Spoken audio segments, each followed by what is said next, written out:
Spoštovane gledalke in cenjeni gledalci, prav lepo pozdravljeni. Danes bomo predstavili alpinisto Ireno Mrak. To je pa tudi bila želja naših gledalcev oddaje Pot poti, da pripeljemo nekoga, ki ima rad naravo, gore, planine. In prav je, da predamo kar besedo gospe Ireni Mrak. Lepo pozdravljeni. Lep pozdrav tudi vam. Najprej mogoče bi se malo predstavili.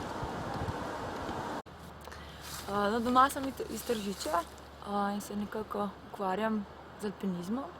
To je pač ena od mojih dejavnosti, sicer sem po izobrazbi geograf in se tudi bolj kot ne aktivno ukvarjam z raziskovalno geografijo, pri čemer končujem svojo doktorsko disertacijo na temo vplivi turizma v visokogorju. Tako da nekako v svojem življenju pač poskušam povezovati dve moji največji ljubezni, to je po eni strani alpinizem in na drugi strani potem geografija.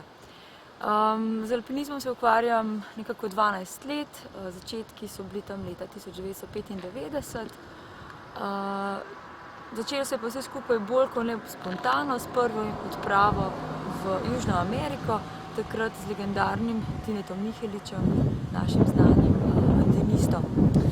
Ta me je navdušil za samo zadevo, se pravi za alpinizem. Takrat sem se vpisala tudi v alpinistično šolo Ljubljana Matica, jo potem uspešno zaključila s izpitom za alpinista in potem začela nekako svojo kariero z različnimi soplezalci in soplezalkami in nekako to počnem zdaj tudi trenutno. Zdaj trenutno me bolj preokupirajo službene zadeve, nekako dokončanje pač moje disertacije, potem prvo že alpinizem, osnovno odpravo, ki je tudi na načrtu. Bi jo morda našim gledalcem zaupali? Ja, seveda, odprava bo na enega spet od pakistanskih 8000-čakov. Povsem verjetnosti bo to kar Nanga Parbat, in sicer v avgustu in septembru prihodnje leto, se pravi 2008. Kako in koliko časa potekajo priprave na takšne vzpone? Verjetno se je potrebno tudi psihično pa fizično pripraviti na takšno turo, odpravo. Ja, vsaka odprava zahteva ogromno priprav. Zdaj vse je odvisno, v kateri del sveta se odpravljamo. Vsekakor nekako začneš najprej delati na sebi, se pravi, da si ves čas fizično in pa seveda tudi psihično pripravljena na napore, ki te na odpravi čakajo. Tako da zdaj časovno težko postaviti neke okvire, koliko časa pač vsa zadeva traja, ampak nekako ves čas, dan za dnem pač treniraš, si tudi torej psihično pripravljaš in pa seveda zbiraš tudi finančna sredstva, ki so pri vsej zadevi še najbolj pomembna. Pomemben je tudi izbor soplezalcev, to se pravi, kdo gre s tabo na odpravo, kdo s seboj tudi pleza. Se pravi, izredno pomembno je, s kom si v navezi, se pravi, s kom plezaš, dobro se morata poznati, nekako imeti tudi iste cilje in se dopolnjevati v sami navezi, tako da je potem seveda samospon mnogo bolj lahko dober in seveda tudi uspešen. Kako pa izgleda takšna odprava? Kaj je potrebno imeti vse s seboj? Morda večina gledalcev, ki jo sedaj trenutno gleda, nima tega pogleda. Ja, zdaj takole. Spet poudarjamo, da zelo odvisno, kam gremo. Vsekakor je izjemno pomembna, kakšna je oprema, ki jo imaš, pač alpinistična oprema, ki jo imaš s seboj. Izjemno pomembna je oprema, ki jo imamo s seboj. V zadnjem času so materiali že tako napredovali, da je oprema vedno lažja, kar je seveda izjemnega pomena tudi pri samih vzponih. Naš namen je seveda, da vzpone opravimo čim hitreje. In zato to pa predvsem pomeni, da moramo biti predvsem čim lažji, kar pomeni, da izbiramo resnično opremo, ki je lahka, seveda tudi temu primerno draga. To je en del, potem drug del je prehrana. Se pravi, da se torej s prehrano nekako na prehrano pazimo že doma in pa seveda potem tudi na sami odpravi, se pravi, da dovolj jemo in pa predvsem, da dobro jemo, se pravi, da jemo tiste stvari, ki nam seveda pri vzponu pomagajo. Zdaj, kaj je pa to, je pa predvsej odvisno tudi od vsakega posameznika, torej moraš predvsem dobro poznati svoj organizem, da pač lahko ugotoviš, kaj je tisto, s čimer lahko uspeš potem tudi na gori. No, potem pa same odprava nekako se organizacijsko začne že doma, se pravi, da se že pozanimamo o tem, kakšen je hrib, katero smer si nekako zadamo na hribu oziroma, ki jo bi želeli preplezati. Zberemo vse informacije, predhodne vzpone, kdaj je najboljši čas za sam vzpon. No, pa potem počasi, ko nekako pripraviš opremo, se sebe pripraviš ekipo, potem se odpraviš v državo, ali je to pač Azija, Južna Amerika, Severna Amerika, pač čisto odvisno. No, potem pa zadeve tam potekajo seveda v povezavi z domačini, se pravi, oni so tisti, ki pri vzponu pomagajo oziroma predvsem pri dostopu do tako imenovanega baznega tabora. Tam nekako rabimo njihovo pomoč, ponavadi so to nosači, ki nam pomagajo nekako vso opremo znositi do baznega tabora. Od baznega tabora naprej pa je zadeva seveda v naših rokah, koliko smo pripravljeni in seveda koliko nam je naklonjeno vreme, potem seveda smo lahko na gori tudi uspešni. Morda še povedali z našega gledalce oddaje Pot poti, kateri so tile najvišji doseženi vrhovi, vzponi, dosežki? To so moje, ne. No, mene že od vsega začetka ukvarjanja z alpinizmom predvsem privlačijo visoki hribi.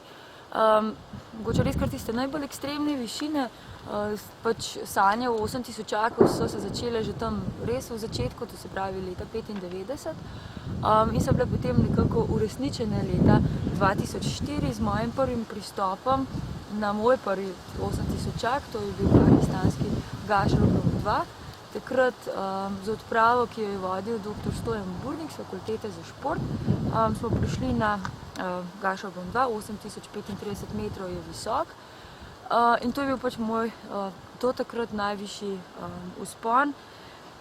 Predtem sem imela v žepu pač en 7000 v afganistanskem Hindukušu iz leta 2003 in pa celo paleto 6000, na katerih smo plezali predvsem v Južni Ameriki, in sicer Ekvador, Peru, Bolivija in kasneje potem tudi v Čilu. No, 8000 so še vedno moja največja ljubezen, s tem, da nekako se v zadnjih letih poskušam predvsem odpravljati nanje, torej zaenkrat še po normalnih smereh. Zdaj v nadaljevanju bo pa pač bolj v ospredju ponavljanje kakšnih težjih smeri, torej nenormalnih pristopov, ali pa mogoče celo kakšna nova smer, mogoče ne lih na 8000, ampak mogoče za začetek 6 ali 7000, pa vsekakor v Himalaji. Torej, poleg teh visokih hribov doma pretežno treniram na Storžiču. Storžič je moja najljubša gora, to je že tudi zelo znano.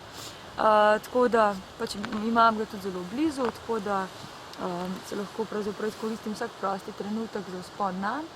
Pa potem seveda tudi drugi hribi, torej Julijske Alpe, največkrat, včasih tudi Kamniške, ampak vsekakor malo manj.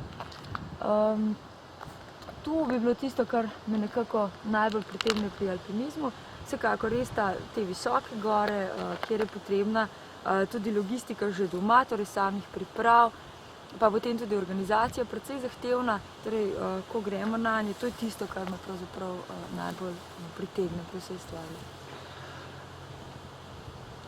Tudi Julijske Alpe so vam blizu, zelo blizu.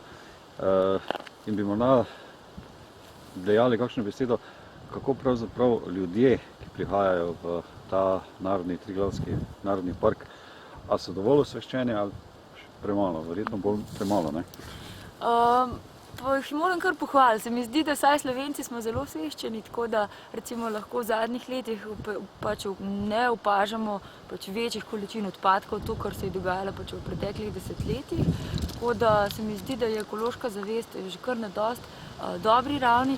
Pač z tega vidika bolj problematičen je množičen obisk Julijskih Alp, zlasti torej Triglavskega narodnega parka, ki pa vsekakor ni najbolj pozitiven za tamkajšnje okolje. Res pa je, da je skoncentriran predvsem na poletne mesece, tako da nekako izven tega obdobja lahko pač Julijske Alpe bolj kot ne počivajo. Tako da se tudi njene prebivalci, ali predvsem živali pa rastlinstvo, kar ga pač je, do pač določene višine lahko opomorijo preko leta.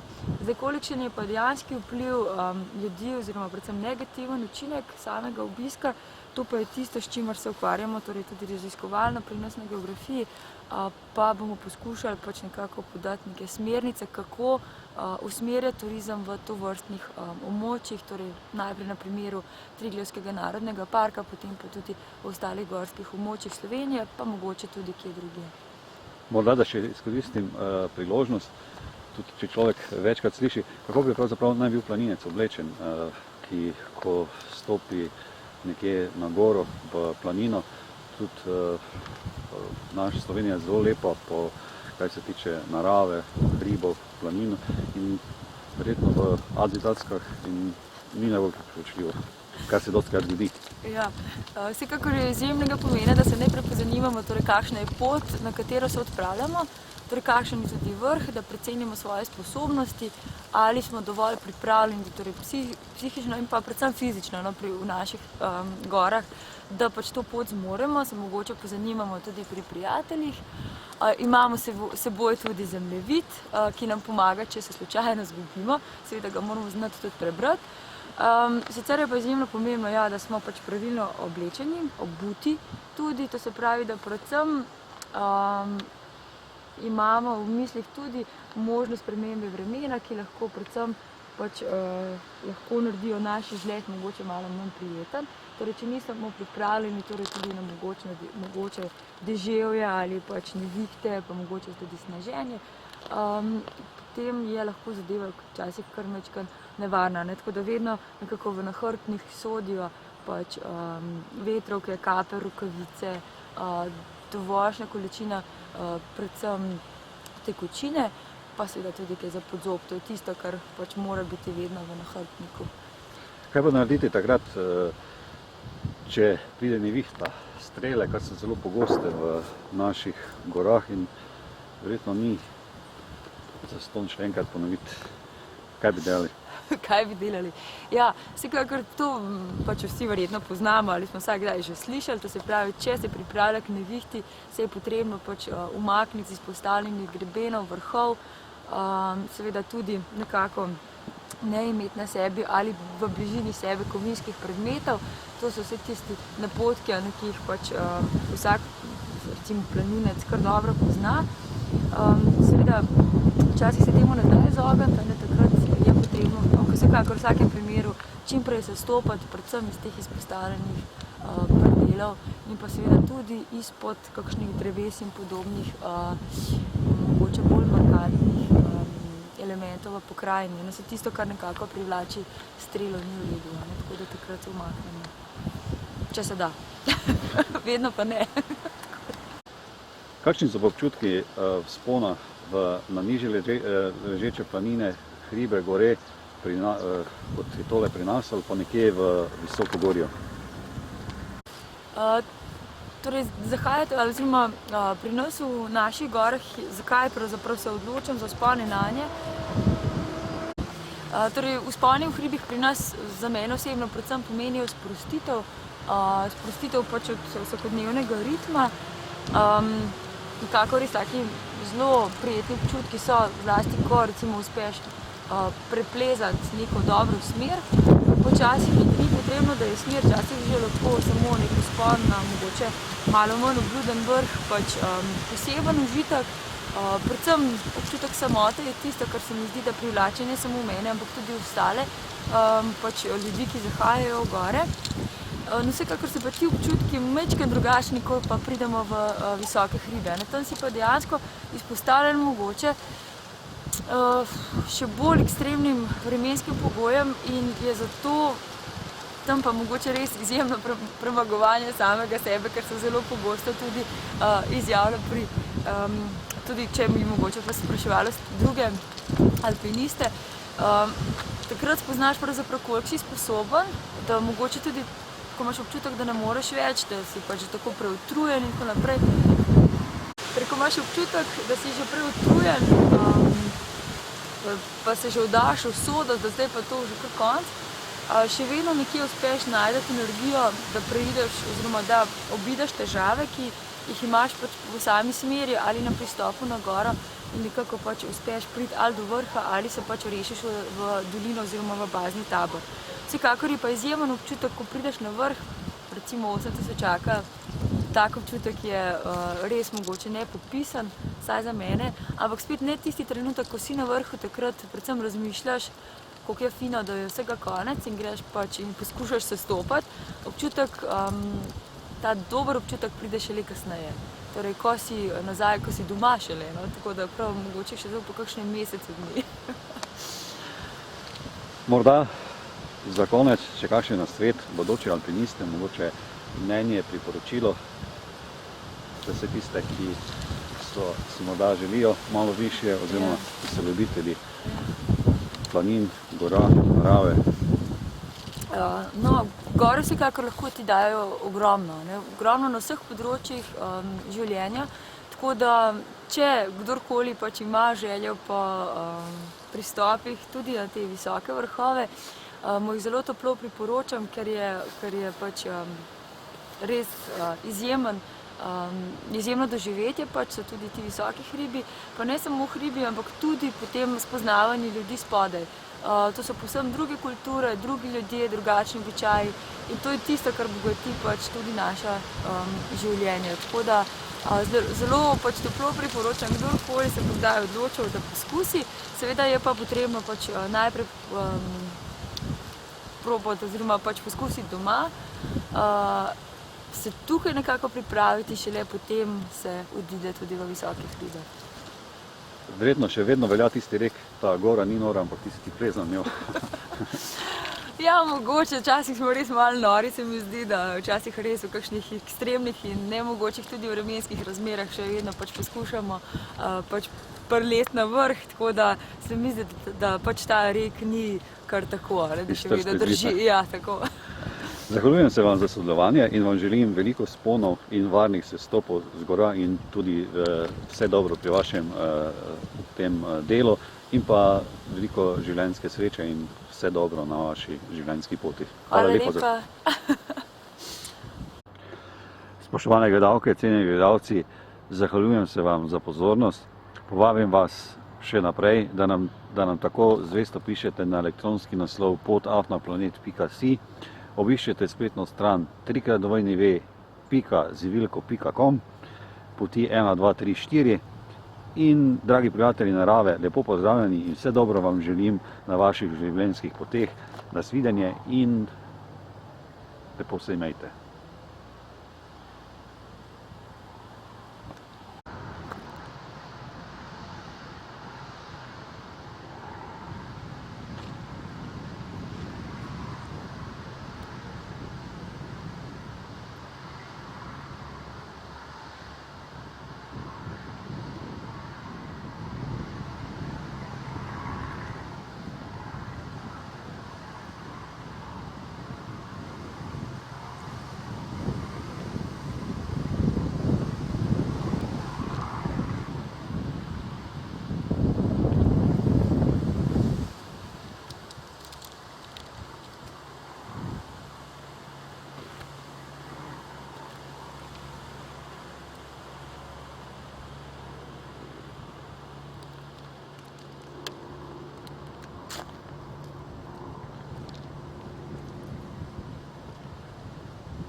Qu'est-ce que tu veux?